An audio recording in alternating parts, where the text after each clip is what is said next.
Hey, everybody, welcome to another Cooking for Calm, a virtual cooking class. And my name is Paige Benjamin. I am the co founder of Getting My Cheese Back on My Cracker. I'm Ashley Curry, the other co-founder of Getting My Cheese Back on My Cracker. And for those of you that aren't aware, Getting My Cheese Back on My Cracker is a nonprofit organization that is focused on removing the negative stigma around mental health in the Black and Brown community. Ashley? We focus on creating the conversation or removing the stigma, providing resources, and basically getting the word out about mental health. Whether you're on the holistic approach, you're looking for a therapist, looking for a counselor, we're here to help you. And we believe there is no one way to find therapy or to find peace. And so today we have an amazing guest with us. We have my frat brother, Chef Brandon, of the greatest fraternity in the world, the Jamaica Psi Phi Fraternity Incorporated. Now, Brandon, tell us a little bit about yourself. Yes, hi. My name is Brandon Truesdale. I'm currently right now the executive chef and the culinary director for Make a Play Hospitality here in Nashville, Tennessee. I oversee several different business operations. I've been in the kitchen since I was an adolescent. I came up being from Philadelphia. It's kind of like it could be a hard place to come out of, but I'm one of those ones that I'm blessed and fortunate enough to be able to expand my expertise and my knowledge and travel and be able to expand I call it my food print, kind of in different cities and states around the United States. I worked with the United States Army for a stint. I was executive chef for West Point Military Academy for about several years. Traveled abroad, working with the Army, being able to learn the cuisine, from abroad and here on the homeland. So I like to take everything that I learned and experienced and put it into the food and the passion that I have for it. So that's why I'm here. Okay, awesome, awesome. Now, tell us what we'll be cooking today. Okay, so today we'll be preparing a Marry Me Chicken. Now, I'm not the creator of the Marry Me Chicken, the name. However, this is my version of a Marry Me Chicken, which is pretty much a sun-dried tomato cream sauce with over a chicken, and then I'm also going to be making a mushroom and spinach risotto couscous. So not your typical risotto. Risotto uh, is made with a form of pasta, but this is going to be made with I'm sorry, a form of rice, but this is going to be made with couscous to give a more healthy take on this dish. Okay, okay.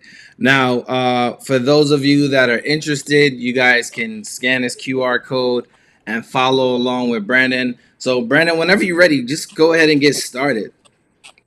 Okay. Uh, right now I'm just going to heat my saute pan, probably about medium high heat. The goal here is to get it to as hot as we possibly can to get it to what's called a smoke point. So I'm gonna just take some oil. I'll put oil in the bottom of the pan, allow that to heat up. Now, while we're doing that, what we're gonna do is we're gonna take our chicken. So we have some chicken breast, just plain chicken breast we got from the store today. We're gonna season it with a little salt and pepper. So add the salt here, and you want to aggressively season it because this is the only time you're really gonna get a chance to season your protein. So I'm gonna season with a little salt and pepper. Now at home you can absolutely do a little bit more and season your chicken different ways, whatever flavor profiles you're looking for. But I try to keep things simple and straightforward. So here we go. We got some salt and pepper. We got that oil heating up. Now, what we're trying to do with that oil, you'll see it in just a moment. It'll start to smoke. That's when it's perfectly right for us to sear. And searing is basically we're just taking the chicken. We're gonna put it in the pan. We're gonna add some color to it. So in order to get that color, because it's as boneless chicken, what we want to do is what's called dredging and flour. So I'm gonna take some all-purpose flour. I'm just gonna sprinkle it over the chicken just to coat it just lightly. Now, what that does is because the chicken has no skin, it needs something to for the smoke for the oil to adhere to and create color. So this whole process in general too, I just like to be a little technical because I like to educate as well. It's called the Maillard reaction. The Maillard reaction, as you can see, even in our skin, how it's melanated is because the sugars that are in your skin, when heat is applied to it, that's how color is presented. So that's all we're trying to do right here in this is to gain some color. We want to apply heat to the skin and create a brown color.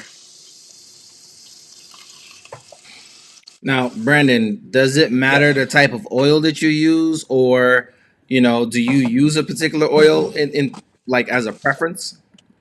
Now, good question. Now, for me, I like to use a blend. I like to use a blended oil. So not just your typical, not olive oil. Although olive oil has a little bit more healthier properties to it. What olive oil does, it doesn't have a high smoke point. So when you use olive oil, it'll burn before you be able to gain color. Of what we're trying to do with searing. Now that's only in searing processes. There are other oils like maybe grapeseed oil that will work really well for this application. And as you can see, it gets really, really hot. So just be careful at home when you're doing this. But that's the point of this. You want to get a lot of color on the chicken. So Now, I'm gonna see me there. See that's yeah. in there working its magic right now. Now you're using couscous instead of regular risotto pasta, and I know you talked about it a little bit earlier. So, what is the difference, and why did you go with couscous instead of regular risotto pasta? So it's doing a lot of popping over here. So I don't know if you can tell how loud it's getting over here. Nope. Could you repeat that one more time?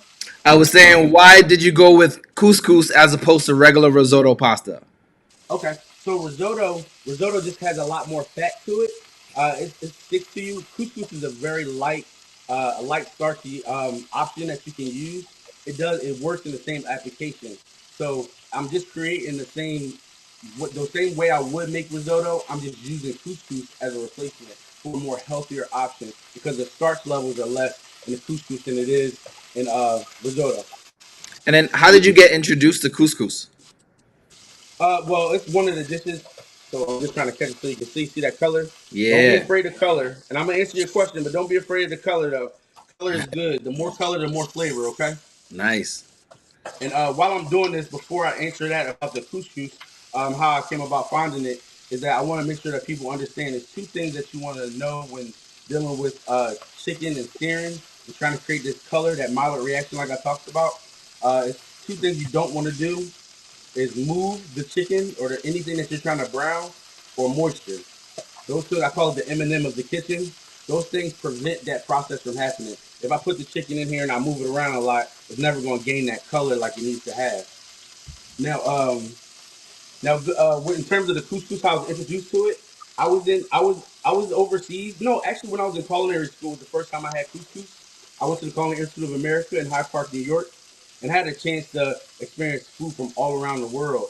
And these were one of those things that I tasted. I was like, I didn't know what it was, And we're talking about couscous, okay? This is an Israeli couscous, Mm. okay? So it kind of looks like almost like cereal at this point. But when you apply some stock to it and some vegetables and flavoring, it creates a nice, a plump dish. Yeah, I think I had couscous in Morocco, Okay. and part of a tagine dish, and it's different. It's different. It's one of those where you go in thinking like, all right, this might be like rice, and you're like, no, it's not like rice. Um, Hmm. yeah. So yeah. Other than that, so let's talk about being a chef. What has being a chef done for you? Because I know you could have done everything else in the world, but what made you go into being a chef? I'm gonna just set this to the side. Sure, So no the problem. reason why I wanted to become a chef is because my grandfather. Growing up, I always had a love for the kitchen, and in terms of what we're doing, what I've been doing over the years, it's an experience. It's something that it's a passion that I have. Meaning, a lot of people may misuse that word of passion, but this is it's my life. It's the thing that I get satisfaction from seeing others enjoy what I prepared, and it's Nice. always been that way, even from a young age till now.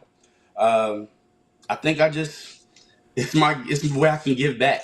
I believe I'm blessed with a gift, and this is how I'm be able to give it out to the world. Dope, dope. What's been your most memorable experience as a chef so far?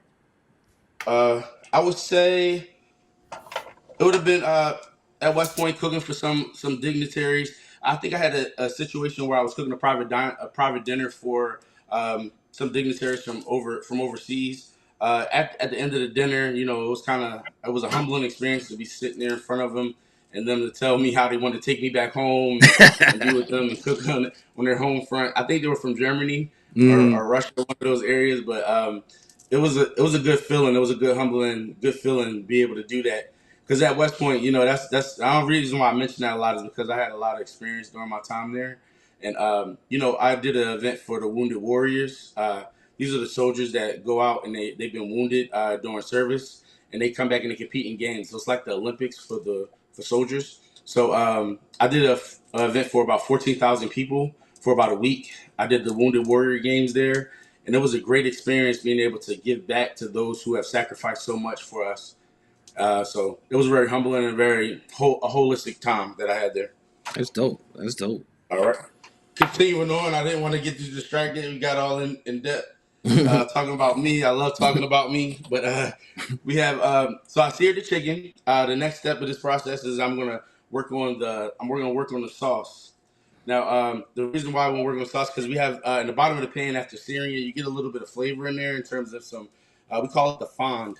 So in the bottom of the pan, we have some of the yummy bits that came from the chicken when I seared it. So now I want to take that and I want to use that flavor and I don't want to miss out on it. So I'm gonna use some sun-dried tomatoes, garlic, and red chili flakes. Now at home, you may get some sun-dried tomatoes. They may come dry, so what I do is that I got mine's dry. So maybe at home you may get some that are wet. But if you ever get them dry, I just take a little bit of white wine. I soak them in white wine so I can kind of rehydrate them because they've been dehydrated. So it allows you to now you can get out all the flavor that you need out of the sun-dried tomatoes. Okay, so Okay. that's one thing that I do. I did turn my temperature down pretty low. I don't want this to burn all over the place, but it's a pretty quick process. So I'm going to add the sun-dried tomatoes now, a little bit more. You have the recipe online. You can follow. All right, so I'm just going to work these around just slightly, just so they gain some moisture to them. They soak up some of those yummy bits. I'm going to add next some crushed red chili flakes. So this does have heat. You can omit this if you don't want to have that heat, but it does give you a nice bit of heat to this dish. Okay, Okay. some garlic, and I'm never too shy on the garlic. So I slice mine. You can mince it at home. You can do whatever you want, but this is the time I would like to add that garlic element to this dish. Now, Now the thing does with garlic is that you don't want to cook the garlic too far because garlic will burn really fast. So I have this thing I always tell people: when you smell the garlic, then it's ready to go. All you want to do is fragrant the garlic to get the best flavor out of it. Any further than that, you'll end up burning it. So just focus on that when you're making it at home. Just be conscious of you just want to smell it, get the garlic till it smells, and then after that, you want to move on to the next process. So reduce the heat. So what I'm going to do now is that now that I have this working right here, I'm going to add some heavy cream to this pan. Now I'm adding the heavy cream to this pan to create the sauce. So what you want to do when you're adding the heavy cream, you want to constantly stir. I'm gonna be stirring this dish. I'm gonna see if you can see at home, but the flavors and the smell that's coming right now off of this is very strong and it's good. We just want to pretty much with this dish, we want to heat this till it begins to set. It starts to boil a little bit. We're gonna reduce it down just by half, and we're gonna turn the heat off. And we're gonna set it to the side because we need to finish the rest of the dish to this. So this is the first part of that is the sauce. Okay. I, Uh, All right. So as you can see, I don't know if you can see in the pan, but it started to boil around the sides just slightly. So at this point, I want to add my cheese. I'm gonna add some Parmesan cheese to thicken this just slightly, which I'm adding about 2 tablespoons of Parmesan cheese, grated Parmesan cheese. Okay.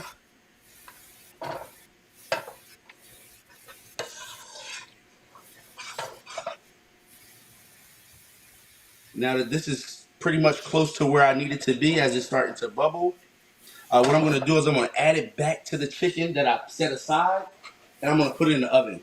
It's gonna cook in the bacon oven because we got a nice sized chicken breast here. It's gonna cook in the oven for about 10 to 12 minutes. So while I was doing that, then we're gonna work on our couscous.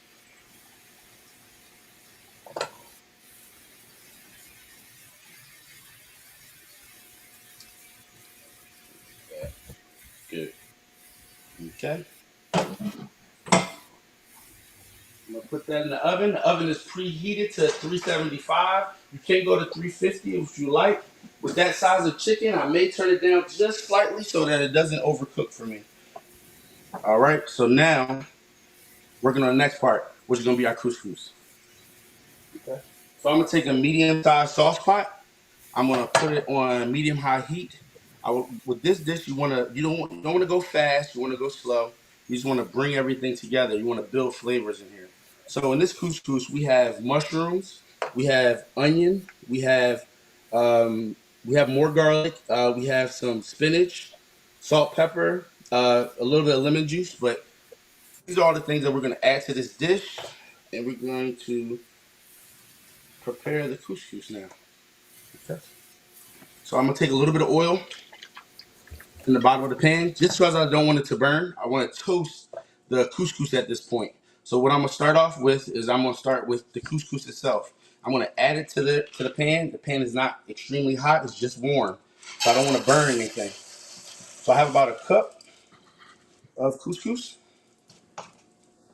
and for this one, I'm gonna use my rubber spatula. I just want to what's called toasting the couscous. Now, the reason why I do this, and I treat this the same way how I do rice, is that when you stir it around, you want to create some flavor on the outside of it, which is toasting it allows it to cook perfectly on the inside. It allows the outside to say have a nice strong texture to it, but the inside be real soft like mashed potatoes. Nice. So, uh, I'm sorry. No, I said nice. Okay. So the next thing I'm going to do, I'm going to add some onion to this. About 2 tablespoons of onion, diced onion. I just did a nice small dice. Okay. And now I'm also gonna add my mushrooms. Now I didn't go light on my mushrooms. I like the more mushrooms the better because mushrooms are 90% water. So once you add them in there, they'll cook down and then you won't have much left of the mushroom because they are made of mainly water. As you can see, I want you to see what's going on down in here. Just getting it all cooked up, okay?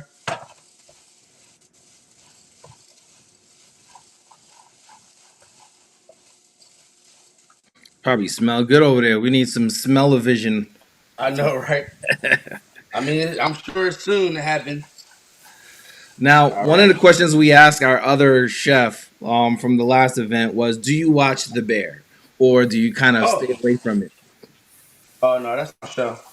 Yeah, because Actually, I have memories, man. It just brings back memories of things and times when situations had happened for me. So it's like it's pretty much just it gives you a real take on it. You know, oh wow. it gives So you a is it little glimpse of the light of what chefs go through, what they experience. You know, the kind of like the uh, coming up in the kitchen, so to speak. right? And having had to lead multiple kitchens, how do you maintain? Because the main character in Bear is in a constant state of anxiety. So for you, how do you kind of bring down or quiet the noise to kind of help you kind of stay focused on just being calm and ready to do the next thing? You know what it is? It's just you have to know that you can't control everything. You just gotta believe in people. So the thing that I had to learn, especially coming up young as a young chef, especially my first job out of culinary school, um, I had 100 employees. I was in the South. I was down here. I was in Clarksville, Tennessee, and I had to learn people. I had to learn how to deal with people, and a lot of people don't. I learned a lot of people don't want to naturally do what they're told to do. You have to motivate. So I had to learn how to deal with people. So in doing so and learn how to deal with people, I had to trust them, and that was one thing I couldn't do in the beginning in my young stages of my career. I tried to do everything myself, and what ended up happening is that I end up crashing and burning because you know you got to learn through lessons, and a lot of lessons come through failure, and a lot of failures that I've had over the years were good lessons where I won't make those same mistakes again. So now in my current career path and how I'm doing things, it's like I like to teach others. You know, Oh, we lost you there. Uh-oh. so in doing so, um, I had to learn by watching and observing. So it was one thing that I really was accustomed to doing things in that manner. So uh, I think that for me, it's just trusting in other people. I can't do it all myself, and people kind of gravitate towards me with that. The next thing I want to do in here, because I don't want to get too far caught off, is I want to add my vegetable stock. I use vegetable stock this time. You can use veggie stock, chicken stock, any stock you like, because this is really the flavor that you're adding to your couscous. Because couscous is pretty much bland, just like rice. Okay, so I'm adding about a cup and a half.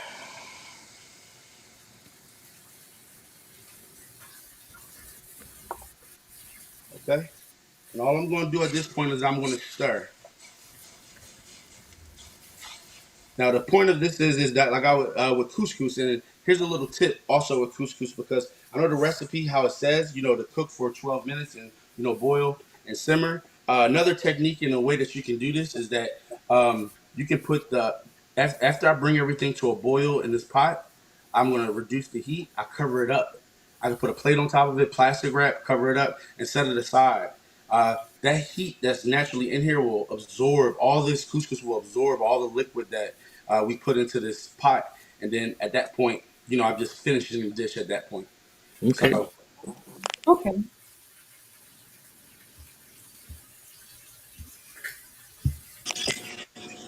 okay. I You know have any Ashley, questions? Anything I know like Ashley that? had a few Anything? questions for you. Yeah, I was gonna say Ashley had a few questions for you. Just Uh huh. I had a question. So you talked about your journey, like from the beginning, and you talked about learning to trust other people. Um, how do, aside from trusting other people, how do you maintain your mental health with balancing cooking, being an executive chef, and all of the things that's involved with that?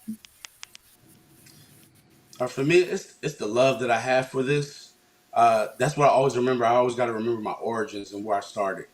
And Hmm. why I started doing this. So I started, and if I continue to remember that every day that I approach it, I always go into things with a mentality that, let's win today. What can I Hmm. do to win today so that tomorrow is a lot easier on myself and on my staff. Hmm. So that really So encourages me to keep going. absolutely. So okay. So I don't know if y'all see me struggling over here, but some of us are not cooks. What advice do you have to people who Okay. just can't keep up or can't aren't naturally cookers? Okay. So it's all about what you're willing to do because like most of my staff and the people that I had that work with me, they don't necessarily have the skill set or the skills to do certain things. But what it is that it's all about your path. If you're willing to learn, I'm willing to teach. So I've experienced a lot of people who, and some people even apply to jobs and they say that, hey, I've been working in kitchens this long, I've been doing this. And it's like I can tell that you have. That's not necessarily true. So a lot of people aren't truthful, but that's okay.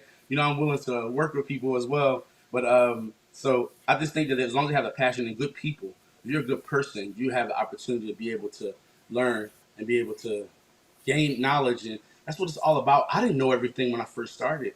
You know what I mean? I Mhm. went to culinary school, but that doesn't mean I knew everything. And I want people to know that too. Going to culinary school it didn't teach me how to cook. It taught me the science behind things. So like when problems happen in the kitchen, I'm able to jump into it and adapt and be able to fix problems. I call myself like a big problem solver. Pretty much, this is how I Yeah. operate, how I move throughout the kitchen. now you talked about your grandfather being your inspiration. What were the things that he did that inspired you to want to be a chef? Okay, so my grandfather, he cooked for me. So he was the one person. He was the main person. He was the main cook in the house. He was the one doing a lot of the meals. Before school. Before I had to go to school, he was in there preparing things, making breakfast potatoes and breakfast for me before I went to school. It kind of spoiled me a little bit, but yeah, I think that's just it. It's just watching him and the person that he is because he's my hero as well. He's passed on some years ago. I guess when I was back in college, he passed away, but his legacy still lives on. His lessons that he's taught me have lived on. I guess when you say how why do I do this and the industry that I'm in is because he's been one of those people that I learned that he was real selfless in terms of he was always about service and giving back to people and doing for others. So I learned that through observation from him, and I've just adapted that, and that's become a part of me as well now. And I just want to pass that on to the next person. Mm. Now, what was your favorite thing of his that he would cook that you know it was like this is a treat versus just like a regular day meal? Got you. Uh, really, is if he took the time to make breakfast potatoes in the morning before I went to school, I knew it was a good day. Is that and his fried chicken? Those two things from my Mm. grandfather that I adapt and I take on pretty well. And So now I just try to, from memory, my family, we didn't have, cookbooks and things of that nature. But, it's about me. I wanted to look into things and try to figure out from memory and use my culinary knowledge to, recreate these dishes and put them back on. So a lot of the stuff that I'm doing now, especially with the restaurant I'm at now, and, the menu comes from my family because that's the inspiration. now your IG is fire. I ain't gonna lie to you. You got me like wanting to eat everything you put on your pages. I noticed also you do a lot of private events. Is that through your restaurant or just through networking with people? You start to realize I'm actually good at this. That I could do this on the side as another hustle. Now, for me, it's been a little bit of both. I started off. I've always been working, for someone and in a capacity with the business. But however, like sometimes people want that personal, private, experience, and I'm always willing to offer that as well. But it's kind of it coincides. It goes hand in hand in reference to the business and then the catering as well. So that's where we are. It's kind of aligned now. Before I was working at the job I'm doing now, is that I was doing a lot of private catering. So a lot of my what you see is it's just to pass the course of how we got to this point that we are now. Okay, okay. That's pretty cool. I did want to ask, since you do have those connections, do you think that cooking can strengthen like a sense of community or like build a sense of community? Absolutely. I mean, I think it's right now being here in Nashville. We have a tight knit group of chefs and a community of people because it's like you got to think about it. Food is essential. It's a central thing that brings people together. A lot of most things that we celebrate and that we're experiencing, food is at the center of it. So if you think about that and if you look at things that way, you'll see that every. I mean, for me, my memories, all the memories happen. Family gatherings. When all my family came together for holidays, that's when I had the chance to experience. So it's about those memories and creating those experiences. And I think that this does that. Food does that. So it's naturally going to draw people together. And I think that it naturally creates a community within itself.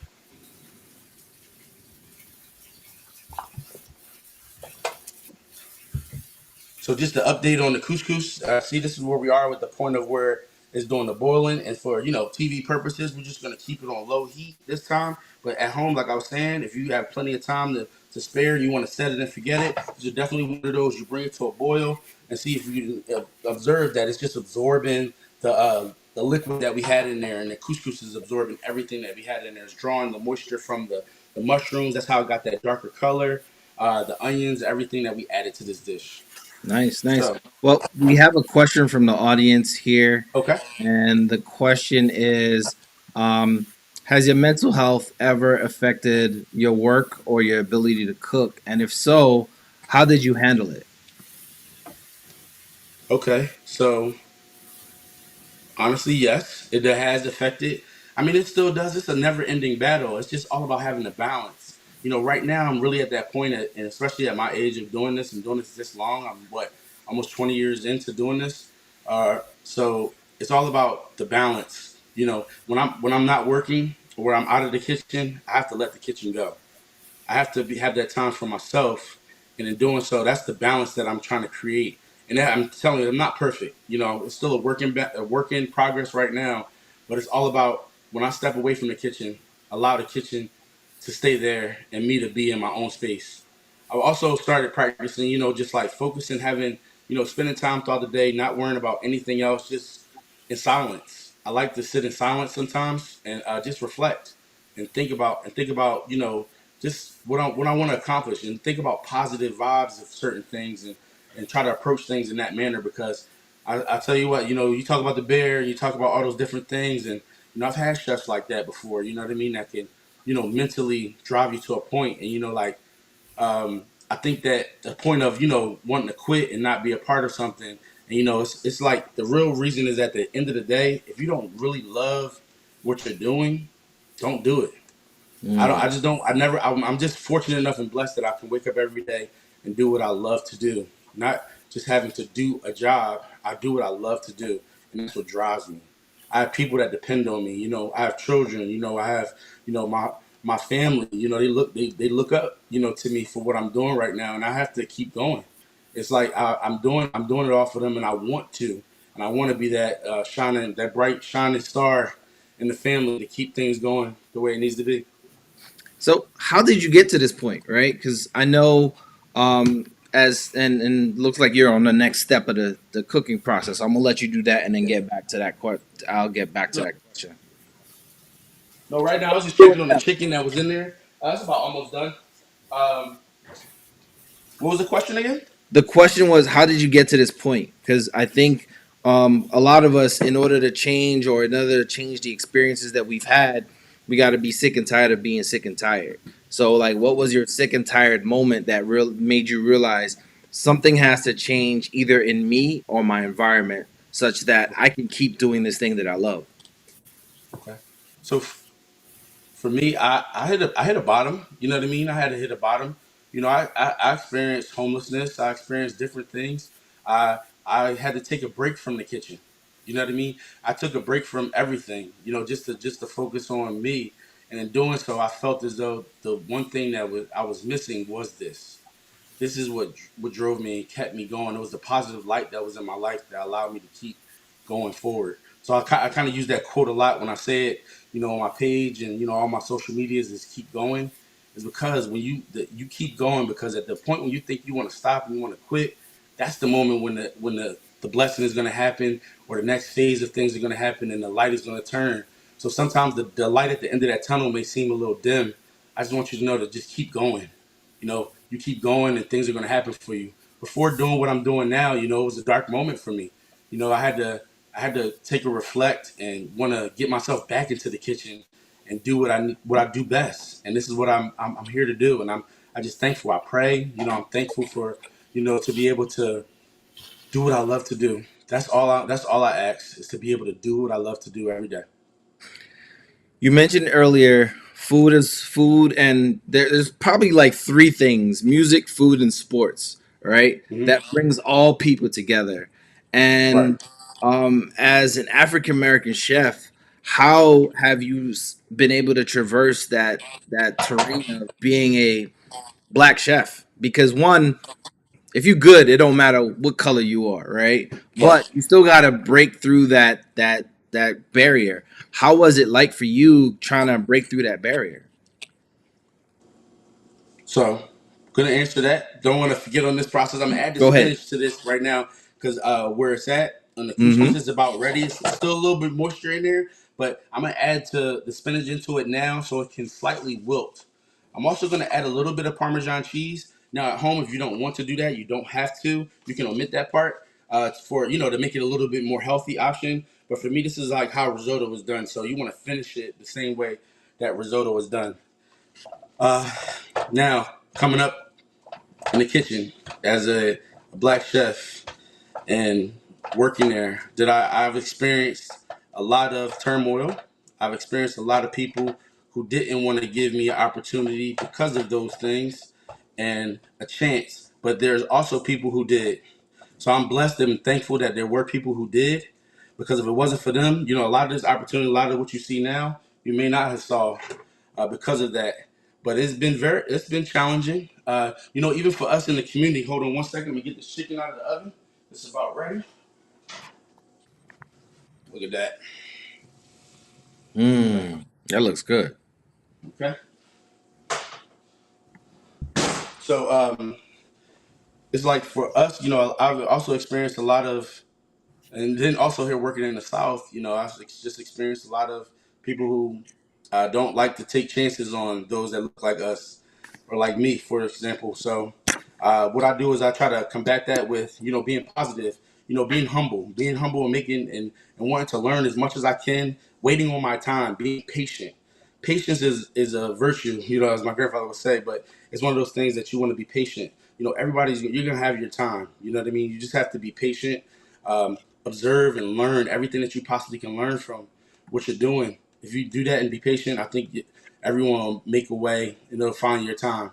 Sometimes it's not the right time, not the right moment. So you just got to wait for that opportunity and then seize it. Mm, that's dope.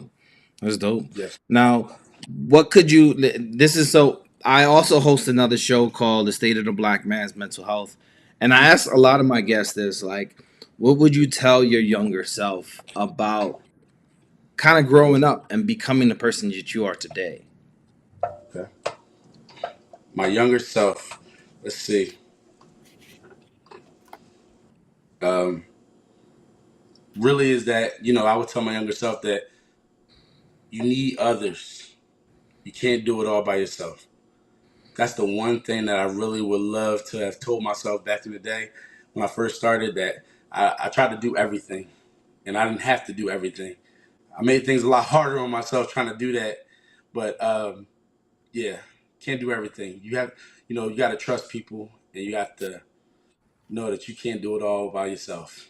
It takes when they say it takes a village to raise children, it takes that same thing. That village doesn't stop even when you get older, put it so to Mm, speak. Okay. mm. I mean, even in answering that question, there was a lot of feelings. What was those feelings that kind of came on you in talking to yourself about that?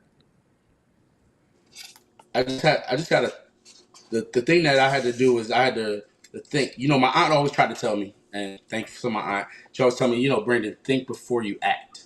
So I try to do, before I answer that question, think, and I just respond to it, because sometimes when you just respond to things, and that's a lesson that was learned as well in my life, to not just do certain things, the second it happens, just respond to it, just think before I act. So that was really one thing that I wanted to do and learn, just think before I Mm. act. So I wanted to think before I responded to that question. So that was the pause. I knew what I wanted to say. I just wanted to make sure I articulated the right way so that it Right. was received in the manner that was the right way. Awesome. Awesome. Appreciate it. So, Appreciate it. so, so now we have all the components to our dish that are done right now. So what we're going to do is I'm going to remove this from here. I'm going to put the chicken back in our pan. Well, actually, we don't even have to put it back in the pan. We can take it right from there, okay? So what we're gonna do, we're gonna plate this. Now, what I do is, you may not have it at home. You don't have to have it. I just do it because, being a chef that I am, I always try to do something to elevate something to another level. I'm gonna take this ring right here. It's just a ring that you can put. You can use anything in the house, but you don't have to do it that way. But I'm gonna use that to put my couscous inside to make it so it can fit in there nicely. And I want to plate this dish right now. That's what we're doing right now, is plating. So as you can see, look at that couscous, nice and plump. Mm. Okay, we got the spinach in there. You see everything. So put this down on the bottom.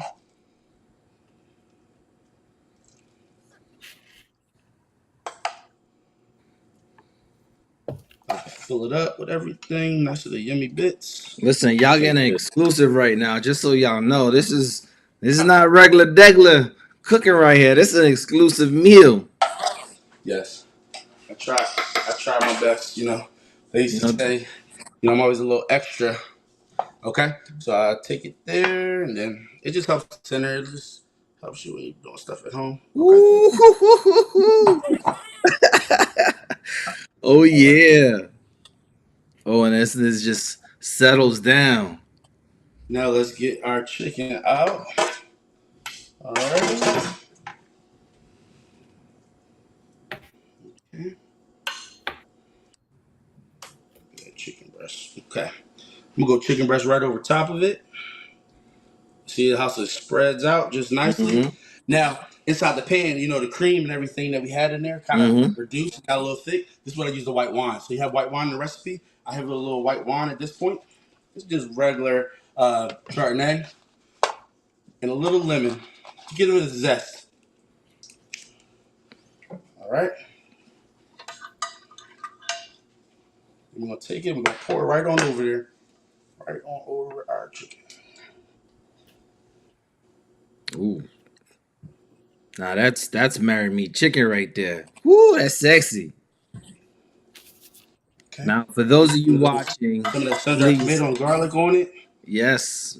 For those of you watching, please come back to this video on YouTube or on Facebook and let us know how your mate enjoyed this meal. Because I'm about to have Brandon ship me this one. This is for me, not for nobody else. But now, Brandon, what's the difference between plopping it down on top of the couscous versus like kind of slicing it down? Does it matter, or it's all on your personal preference? You mean the chicken? Yes. Oh yeah, you absolutely can slice it. I Mm. just for the purposes of showing you how to dish, I didn't cut this one because I'm going to eat it. If I'm going to eat it, I can cut it myself. But you can absolutely slice it at this point, and then you can lay it on there. You can do half of the chicken. You don't have to do as much. So it's all about the plating. Is up to you and what you want to do. But pretty much, I just wanted to make sure we saw what the dish should look like as Mm. with the whole breast because that is Bring it's a bring nice it back a dish, little bit. pretty Bring full. it back towards you. Bring the Yeah. plate towards you a Okay. little bit. There you go. There you go. Oh yeah. Now, if you guys are on the live and you have any questions for Brandon, please feel free to ask. We got a few more minutes here to ask any questions that you guys may have. Um, so, Brandon, while we wait on some questions coming in, I know Ashley had a few more questions. Okay. Ashley, you want to ask away, or you want me to go in the interim? I'm still trying to catch up on the cooking. Listen, Brandon moves Okay. fast. Brandon, Go ahead. that's the reason why I was like, you know what? Last time I cooked, it was a whole production, and I was like, you know what? I want to be in the moment and experience the food. Yeah. So yeah, man. Now let's talk about coming up. Coming up. Where were you born? Where do you come up? Like, what was that environment like for you? For me, Philadelphia, Pennsylvania. Mm-hmm. Uh, Not sure if I mentioned that, but it was it was a challenge. You know what I mean? I say Philadelphia, mind you, I love my city, go Birds. As you can see, I'm an Eagles fan, a diehard. But but it's challenging. You know what I mean? Because the reason why it's challenging is because Philadelphia, for me, in my experience, is not a place where everyone is trying to elevate one another. I only learned I got more. It's more people are challenging and it brings you down a little bit. So not the rag on my city because I love my city. I just don't want to live in my city now. As an adult, I wanted to progress and move forward and move out of the city because of that. Coming up in the inner city, it just wasn't a chance for me to. It doesn't give you a lot of chances to succeed like you want to. So I had to venture out and go out and experience it. I think after college, my first college that I went to, going and doing that it showed me a different. You know how they say the culture shock or the shock that you get when you go to school, college, and then that first time when you come back home. When I first came back home, I was kind of like, man, I didn't notice the things that I was living around because it was the environment that I was always in. Mm-hmm. So that environment, I just don't want to. I want to thrive. I want to move forward. I think that Philadelphia is just not. It doesn't do it for me right now, but I do love it. I love to visit. I'll go back there. I'll cook all day. I'll stay there for a little period of time, but I'll be out of there soon too. So yeah, it's just a lot of those things. But it was pretty rough. But I was thankful to have a good family. My family was a very religious family. We all church. Everything like that. So I had a good upbringing in terms of what I had, even though where I was, the environment. So my upbringing was great in terms of those things. But I was raised by my grandparents, so I don't know if I mentioned that earlier, but I was raised by my grandparents. So getting that, I'm an old soul, so I had a chance to, that's how I live. Currently in my life, have those experiences. It's just I look at things from an older perspective. Being a millennial that I am, and having that being raised by my grandparents, I got to see the difference, on things. But I take a little bit of what I learned and in my life lessons that I was learned with them, and I bring them, to what I currently do now, in my age, and it translates. Yeah, and I want to second that. I did half of my adolescence in Philadelphia, and I agree with you, man. Like, for those that don't know, and this is not us ragging on the city, you Right, right, probably right. receive more love not being from the city than you do from Hmm. the city, right? And they say it's a city of brotherly love, but it's one of those places where if you can make it out of Philly, you can make it out. You could go anywhere. I also wanted to add that we both made the transition of going from Philadelphia to mountainous cities for schools, right? And so going to I went to Pitt, and then you I don't think you shared where you went to go to school. Oh, I was at Shippensburg University Shit, in the middle of nowhere, in the in middle the of middle of Pennsylvania, nowhere. where Yep. snow is snow, not like this flurries that we've been seeing recent. But Yeah. what was that like? Because I know culture shock is one big thing that we all experience, especially going away from home. Like, Hmm. what was that like? Because one, you're on your own, you're Right. cooking. You thank God for Grandpa, right? Because you ain't Right. rely solely on the dining halls. Right. Like, what was that experience like for you? Because Right. young kid, young black kid coming out of Philadelphia, going into small school town, that must have been it must have been a culture shock for you. It definitely was. Like I said, I played football, so being a college football player, I went early. So it was like my timeline from high school to college to my first time being back home from college. You know, that first break. I graduated in May, and then by the end of May, and towards the middle of May, from high school, by the end of May, I was already at my school, and then we had Mm, training camp, you know, all those things. So I didn't see home until Thanksgiving. So I spent mm, all those months, my first year, away from home. So in doing so and having that, and then it was it was big. I mean, I've noticed how people talk differently. I never knew of a Philly accent until I left Philly and came back to Philly. So I thought that's just how everybody talked. So you know, for me, it was going to school and being the only person that looked like me in the classroom. You know, and having to, I had that experience of having a teacher have a question that's for that they want to ask me because I'm the only person that looks like me in the class to see what my opinion was on these things. And it's like I don't represent all of us. You know, I'm mm, only me, and I only know me. But it was an experience. What I did though, I took that and I took it by the horns and I flew with it. You know mm, what when I say that, in meaning is that I used the fact of me being different from everyone else as an advantage instead of a disadvantage. You mm, know, I have a different take on things. I can say and I can do things and I can look at certain things differently than what others can. They can only do certain things certain ways. So me being able to learn, because I had to realize and know that what I learned was that when I get out in the real world, this is what the real world is. It's like this. It's mm-hmm, everyone. It's not just me. Just because I grew up in a neighborhood, that I did where all I saw was predominantly me.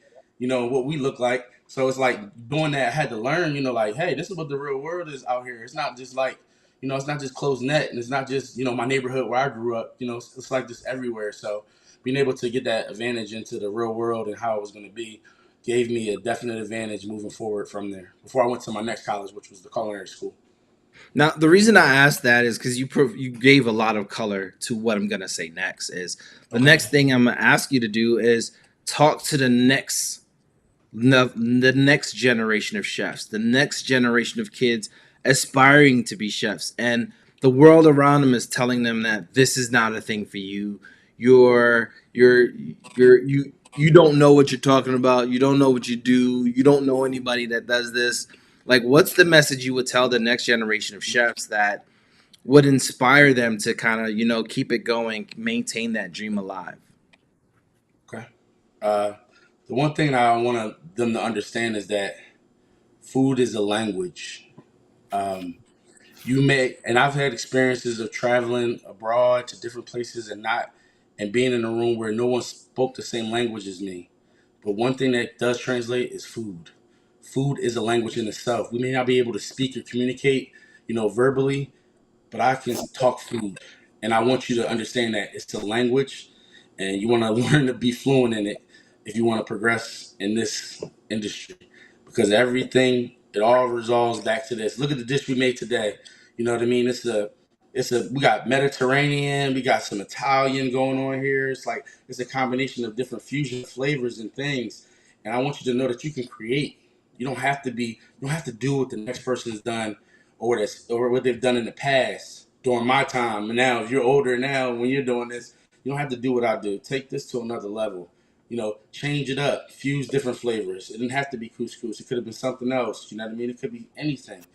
Just take on and realize and know that you know don't let nobody stop you from your dreams. If this is what you want to do, keep going. Awesome, awesome, amazing, amazing. I know Ashley's still working on her meal. Probably gonna ask this last question, and if there are any other questions in the chat, please feel free to ask. What do you bring different to the table, right? Because I think every chef has their signature thing. What is it that you bring to the table that makes people keep coming back for more? Okay. Are you talking about in terms of people to customers, or are you talking about just people in general? You are totality, right? You are the sums of the multiple parts of you, who you Got are, you. right? So what Yep. in totality, if you were to say the reason I am the amazing chef I am today is my customer service, my touch on flavor, my charismatic smile, right? My story. What would be that thing that you say you bring to every environment that you are when you show up as a chef? Right. So it's my ability to teach others who want to learn. I like I said, I came up in the kitchen with no one. They didn't teach you anything. You had to have a little notebook in your pocket, write down everything. Nobody told you what to do. You had to learn by observation. I am one of those people who is willing to teach others and share this knowledge that I have. You know what I mean? When I get older, when I move on from this earth, I won't be able to carry all this knowledge with me. I want to give it to others. I want to give this knowledge that I have and experience I have to others because iron sharpens iron. We all have. I can't be the best if everybody is not going to raise their game. I need everyone to raise their game, so that makes me want to raise my game and be better. We Mm. have to. We have to do that. Awesome. Awesome. Now, what do you have going on next? Because, I mean, I don't want to find out on IG you at the Kentucky Derby and you ain't invite nobody.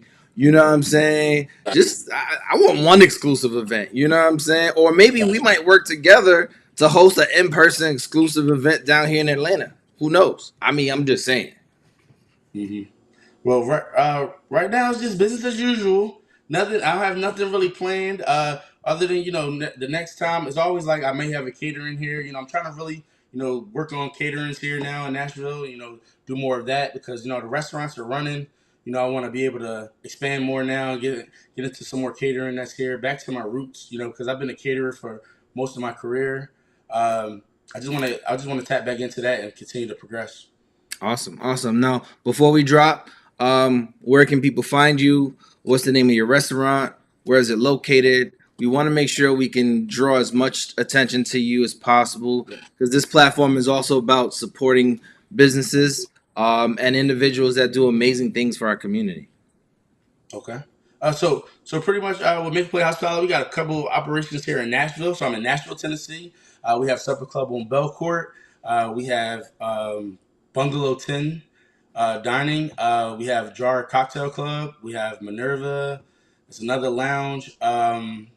Let's see. Oh, we have Sunset on Belcourt as well. Um, Pretty much, as it's all in the square. We call it the Belcourt Square. We have two restaurants or two buildings that are next door to each other, so they kind of like they have different operations within them. They're multifunctional. So all those a couple of those places that I named are all in the same location. 2000 Belcourt Avenue here in Nashville, Tennessee. So if ever you're down here in town, just check us out. It's great. It's a great time. And then where can we find you? I'm on Instagram. I'm on Facebook, but my IG is Chef Truesdale, uh, and that's pretty much it. Oh, I'm on TikTok as well. Your favorite chef 65 on Okay. TikTok as well. Okay. Ashley, you got any closing questions? I have no closing questions. That's a beautiful meal. Thank you for joining us to cook it. I'm Yes. gonna post a picture of mine when it's done. Okay. Uh, Okay. everybody that's tuning in, thank y'all for tuning in. Find us on Instagram, cheeseonmycracker.com. So tag us in your pictures of your food. We want to see what your dishes look like. That's all I got.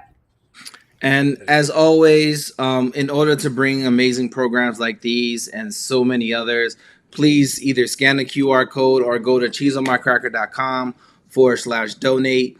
Your donations goes towards making sure that we can find and have the resources so that we can have brother Brandon come on and do his thing, have in-person events.